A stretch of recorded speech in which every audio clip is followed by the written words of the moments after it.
ইমান ধুনীয়া পৰিৱেশ নহয় গাঁৱৰ ভিতৰৰ পৰা ওলাইহে গম পাইছোঁ আলিমূৰতে গেট বনাই থৈছে কলৈ গৈ আছোঁ কি কথা সকলো কৈ আছোঁ দেই হেল্ল' বন্ধু বান্ধৱীসকল মই এনে এটা ভিডিঅ'লৈ সকলোকে স্বাগতম জনাইছোঁ ভিডিঅ'টো অকণমান দীঘলীয়া হ'ব নোচোৱাকৈ কিন্তু নাযাব দেই এয়া চাওকচোন বেগত মানে পানী বটল চশমা ৰুমাল এইবিলাক ভৰাই লৈছে চশমা আকৌ মানে মিটিং মাটাঙলৈ গ'লে চশমা নহ'লে মানে চকু বিষায় সেইকাৰণে চশমা লৈ লৈছোঁ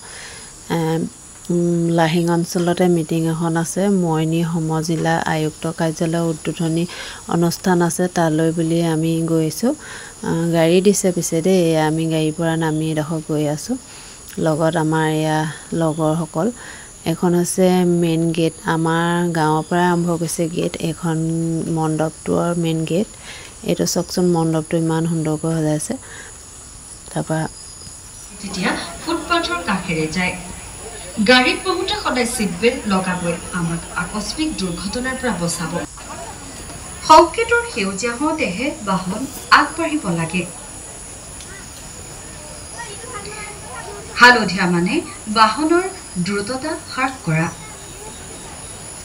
এতিয়া আহোঁ আমি পথত খোজ কঢ়া ব্যক্তিৰ বাবে থকা ইমান ধুনীয়াকৈ পৰিবহণ বিভাগৰ ট্ৰেফিক চিগনেলৰ বিষয়ে বুজাই আছে আৰু দেখুৱাই আছে তাকে চাই আমি বহি আছোঁ অলপ সময় তাৰপৰা আমাৰ জাতীয় সংগীতেৰে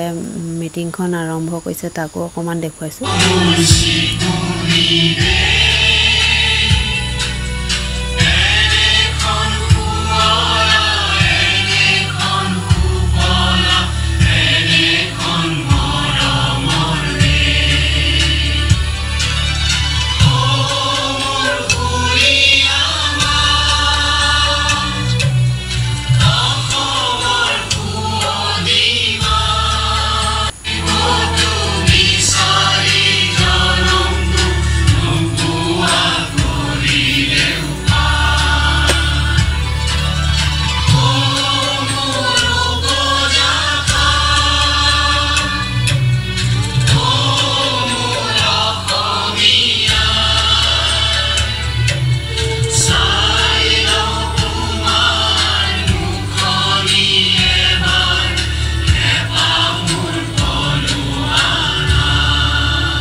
এয়া হৈছে পৰিবহণ বিভাগৰ মন্ত্ৰী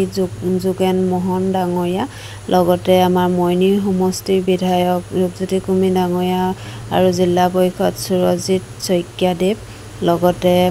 আঞ্চলিক মেম্বাৰ আৰু বিভিন্ন বিষয়ববীয়া সকলো উপস্থিত আছিল সকলোকে সম্বৰ্ধনা জনাইছে ইমান এটা সুন্দৰ অনুষ্ঠান আপোনালোককো দেখুৱালোঁ লগতে মোৰ ফেচবুক বান্ধৱীও কেইবাগৰাকীকো লগ পালোঁ সঁচাকৈ বহুতো ভাল লাগিল ভিডিঅ'টো চাই যদি ভাল পালে লাইক কমেণ্ট কৰিব দেই